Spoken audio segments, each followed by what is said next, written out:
Hello student, कैसे हैं आप सब। एक बार पुनः आप सभी का आपके अपने चैनल सी कोचिंग क्लासेस पर स्वागत है। क्लास 12 फिजिक्स चैप्टर 1 में वैद्युत आवेश तथा क्षेत्र, जिस चैप्टर का नाम है प्यारे भाइयों, उस चैप्टर में आज हम यहाँ पर देखने वाले हैं गाउस का प्रमेय।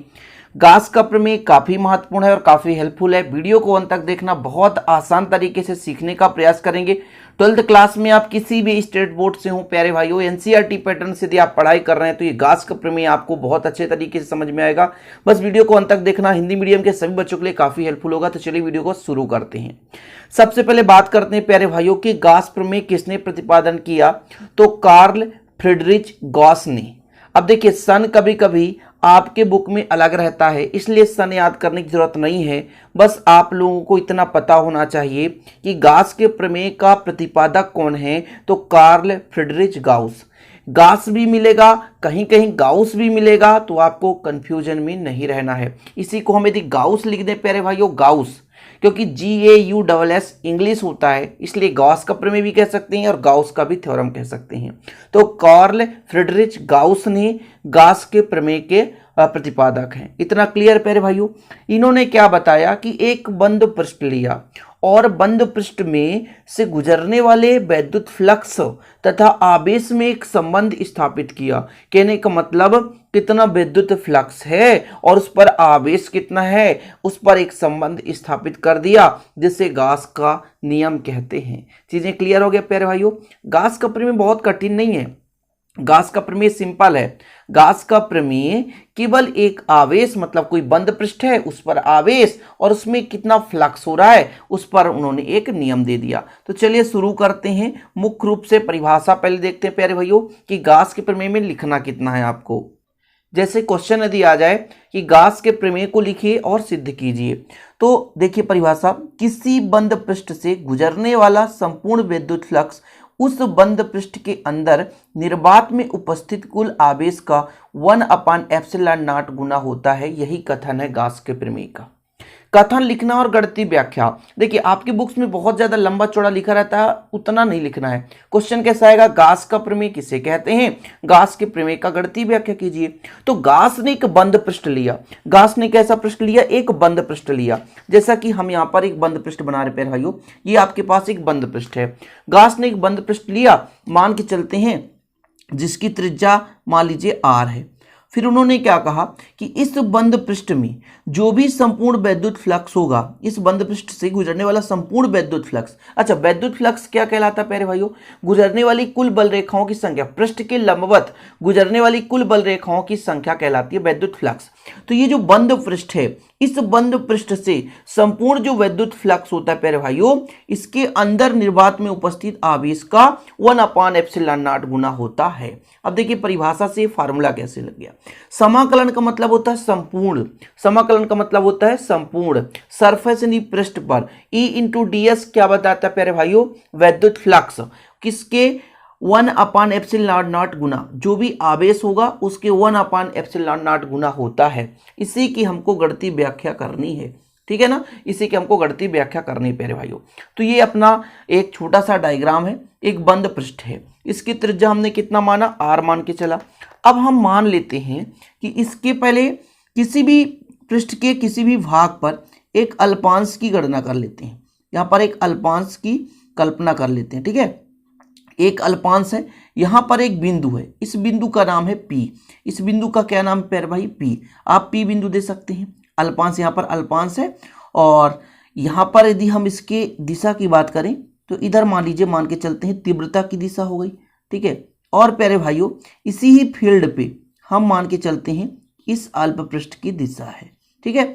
अल्प पृष्ठ की दिशा हो या तीव्रता, और यहाँ पर एक बिंदु है अपने पास, जो बिंदु कौन सा है, P बिंदु है, ठीक है ना। तो जो आपका E है, E का मतलब हो गया तीव्रता की दिशा, और DS यानी जो अल्प, यहाँ पर अल्प पृष्ठ है या अल्पांश जिसे बोलते हैं, उसकी भी दिशा सेम है। अब मैं आपसे यदि कह दूं कि यदि ये तीव्रता की दिशा और DS यानी पृष्ठ की दिशा सेम है, मतलब एक दूसरे के समांतर है, तो कोण कितना बनेगा, 0 डिग्री बनेगा, ठीक है ना। कोण कितना बनेगा, 0 डिग्री। तो यहाँ पर क्लियर हो गया आपका कि एक अल्प पृष्ठ है प्यारे भाइयों, है ना, ये एक अल्प पृष्ठ, ये DS है। पहले तो एक बंद पृष्ठ है ना, जिस पर O बिंदु पर Q आवेश स्थित है। ठीक है। इससे प्यारे भाइयों कुछ दूरी पर यानी पृष्ठ की कुछ दूरी पर एक बिंदु P है, ये P है, ठीक है। यहाँ पे एक अल्पांश ds की कल्पना कर लेते हैं जिसकी दिशा तीव्रता के दिशा के समान है। ज़्यादा लंबा लिखना नहीं, मैं समझाने की कोशिश कर रहा हूँ। तो अब यहाँ पर E और ds के बीच जो भैया कोण होगा वो 0 डिग्री होगा। कितना डिग्री होगा? 0 डिग्री होगा। तो कोण में तो कोई परेशानी नहीं होगी। इतना समझ गए कि कोण कहाँ से निर्धारित करेंगे, आगे चलकर हमको लिखना पड़ेगा पूरा गणितीय व्याख्या में। पहले तो हम एक मान के चलते हैं कि माना एक बिंदु आवेश Q है, ठीक है ना, जो कि गोले, ये एक आपके पास गोला है, इसका केंद्र O है, O पर रखा हुआ है, गोले की त्रिज्या स्मॉल r है। तब यदि मैं आपसे कह दूं कि r दूरी पर कोई बिंदु आवेश है, उस पर तीव्रता कितनी होती है, तो बिंदु आवेश के कारण तीव्रता आपने पढ़ा है, यहां पर मैं लिख के बता देता हूं, E = 1/4πε0 Q/r²। ये तीव्रता का फार्मूला प्यारे भाइयों कि ये बिंदु आवेश है, इससे r दूरी पर चाहे यहाँ पर लें, चाहे यहाँ पर लें, चाहे यहाँ पर लें, r दूरी, क्योंकि r त्रिज्या का एक बंद पृष्ठ है, इसके संपूर्ण पृष्ठीय भाग पर जो तीव्रता होगी E = 1/4πε0 Q/r² के बराबर होगी। ये बिंदु आवेश के कारण है ना, किसी बिंदु पर तीव्रता है प्यारे भाइयों, जिसकी डिस्टेंस कितनी है? r दूरी पर स्थित कोई बिंदु है।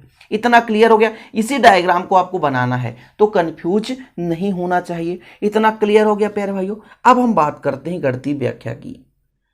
तो गणितीय व्याख्या में इतना लिखना है कि माना कोई बिंदु आवेश Q किसी गोले के केंद्र O पर रखा है, गोले की त्रिज्या r है, तब गोले के पृष्ठ पर स्थित किसी बिंदु P पर तीव्रता। ये डायग्राम के आधार पर ही पूरा लिखा हूं, इस डायग्राम से ही पूरा आप समझ सकते हैं। ये आपके पास एक क्या भैया बंद पृष्ठ है, इसके केंद्र पर मान लीजिए O पर Q आवेश रखा हुआ जिसकी त्रिज्या r है, इससे r दूरी पर एक बिंदु पृष्ठ पर P स्थित है जिस पर तीव्रता कितनी होगी। तो मैंने फार्मूला ऑलरेडी बताया आपको, वो फार्मूला आपको याद होगा। वो फार्मूला कौन सा भैया? E = 1/4πε0 Q/r²। इसको आप समीकरण 1 दे दें, आगे चलकर आपको काम में आने वाला है, ठीक है। अब मैं यदि आपसे कह दूं कि इस डायग्राम पे मैंने इस बंद पृष्ठ पर एक अल्पांश की यहाँ पे कल्पना की है ds, तो अल्पांश के कारण कितना वैद्युत फ्लक्स होगा? तो d phi E = E × ds formula होता है। तो यहाँ पर थोड़ा सा मैं यहाँ पर लिख सकता हूँ कि बंद पृष्ठ कहाँ पर प्यारे भाइयों? बंद पृष्ठ पर एक अल्पांश या अल्प पृष्ठ जिसे बोलते हैं, अल्प पृष्ठ ds की कल्पना करते हैं, ठीक है, कल्पना करते हैं,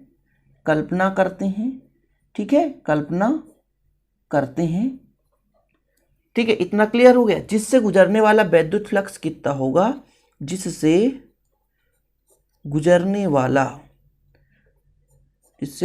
वाला वैद्युत फ्लक्स। अच्छा, वैद्युत फ्लक्स कहलाता क्या प्यारे भाइयों? किसी भी पृष्ठ से लंबवत कितनी बल रेखाएं निकल रही है वो कहलाता वैद्युत फ्लक्स। तो एक हम अल्पांश की बात कर रहे हैं प्यारे भाइयों, अल्प पृष्ठ की बात कर रहे हैं।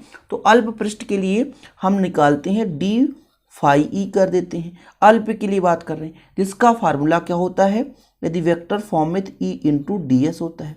इसको यदि तोड़े भैया तो क्या हो जाएगा? E ds cos theta. अच्छा, थीटा के जगह हम 0 डिग्री लगाएंगे, चूंकि थीटा बराबर कितना डिग्री? 0 डिग्री। तो यहां पर आप लिख सकते हो E ds cos 0 डिग्री। तब कितना आएगा प्यारे भाइयों? तब कितना आएगा? आपका आ जाएगा E × ds आ जाएगा। इतना आ गया। ये किसका मान आ गया? d phi E। मतलब एक अल्पांश भाग से जितना वैद्युत फ्लक्स होगा, जितना वैद्युत फ्लक्स गुजरेगा, मतलब बल रेखाएं जितनी गुजरेगी, उस भाग का हमें वैद्युत फ्लक्स फाइंड हो गया, यहाँ इतना भाग का। अब हमने पहले से भी आपको बताया था, इसके प्रीवियस वीडियो में आपको समझाया था कि जब हमारे पास एक अल्प पृष्ठ का कोई भी क्षेत्रफल दिया हो, फ्लक्स दिया हो, है ना, कुछ भी दिया हो प्यारे भाइयों, जब उसे हम बड़े एरिया के लिए कन्वर्ट करते हैं तो हम समाकलन लगाते हैं। क्या करते हैं? समाकलन लगाते हैं, ठीक है। लेकिन यहां पर एक चीज और आप कर सकते हो, समीकरण 1 से वैल्यू पुट कर सकते हो। कहां से? समीकरण 1 से। समीकरण 1 से मान रखने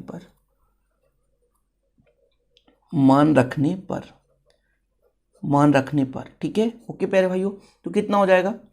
d phi E equal 1/4πε0 Q/r² ds हो गया। इतना क्लियर। इसको आप दे सकते हैं समीकरण 2। आवश्यकता पड़ने पर समीकरण 3 भी देंगे, 4 भी देंगे, कोई दिक्कत तो है नहीं। इतना तो क्लियर हो गया प्यारे भाइयों, इतना आसानी समझ गए। अब हमने क्या कहा है आपसे कि ये जो कोण है 0 डिग्री कैसे बन गया, क्योंकि जो ई और ds के बीच का कोण 0 डिग्री है। इतना क्लियर हो गया। हम यदि गोले के संपूर्ण भाग का फ्लक्स निकालना चाहें, अब आगे लिखते हैं, अतः गोले के, एक बंद गोला है ना, एक बंद पृष्ठ लिया आपने, एक बंद पृष्ठ पहले से ही मान कर रखा है भैया, बंद पृष्ठ है, ठीक है ना, इतना क्लियर हो गया। अतः गोले के पृष्ठ से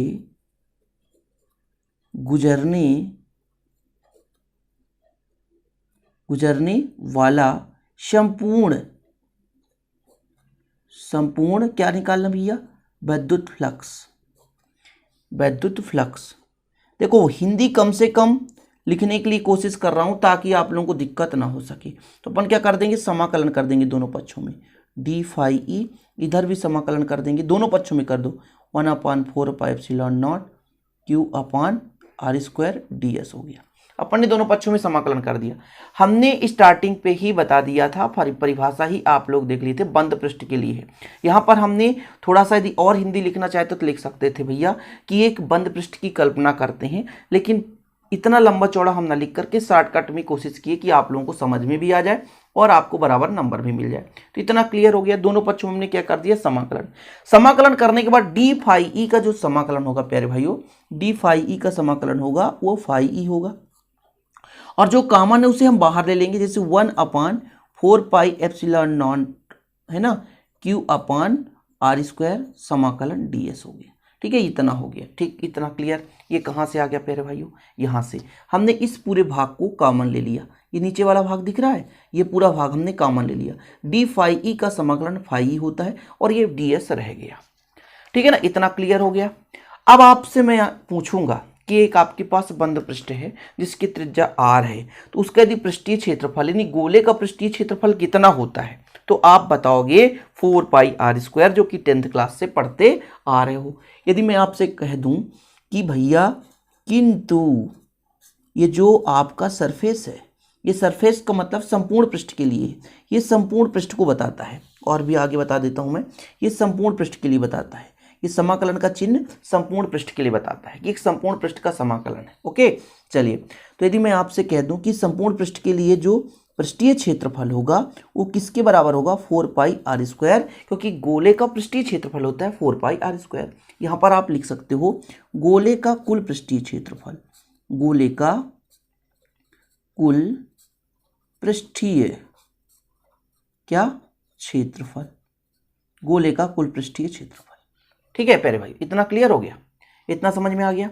अब वैल्यू यदि पुट कर दें हम, वैल्यू यदि हम पुट कर दें तो कितना फाइंड होगा, फाई ई इक्वल 1/4πε0 Q/r² ही है इंटू 4πr², r² से r², 4π से 4π कैंसिल हो गया। आपके पास कितना बचा प्यारे भाइयों, आपके पास कितना बचा, तो आपके पास केवल बच रहा है फाई ई इक्वल Q/ε0। और क्या ये क्या वैल्यू आ चुका है, यही तो है गॉस थ्योरम, यही तो है प्यारे भाइयों गॉस थ्योरम। ठीक है, इति सिद्धम। ठीक है, यही सिद्ध करना था, मतलब आप लिख सकते हैं यही सिद्ध करना था। गॉस का प्रमेय कंप्लीट हो चुका है, ज्यादा लंबा है ही नहीं है, बहुत सिंपल है भाई, यही गाउस का प्रमेय है। हिंदी से आप लिख लो यहाँ पे भैया, यही गाउस का प्रमेय है, यही गाउस या गॉस का प्रमेय है। ठीक है, प्रमेय है, सिंपल।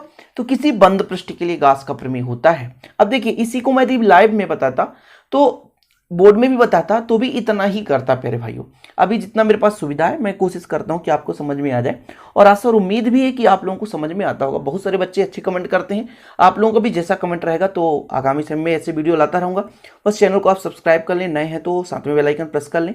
और साथ ही प्यारे भाई, इसका यदि नोट्स आपको विधिवत लेना है मात्र 100 रुपीज में, वन सब्जेक्ट ऑल चैप्टर, तो आप 9685 29 91 49 96 85 29 51 9685299149 इस पर कांटेक्ट कर सकते हैं और हैंड रिटन नोट्स प्राप्त कर सकते हैं। चलिए मिलते हैं नेक्स्ट वीडियो में। जय हिंद, वंदे मातरम।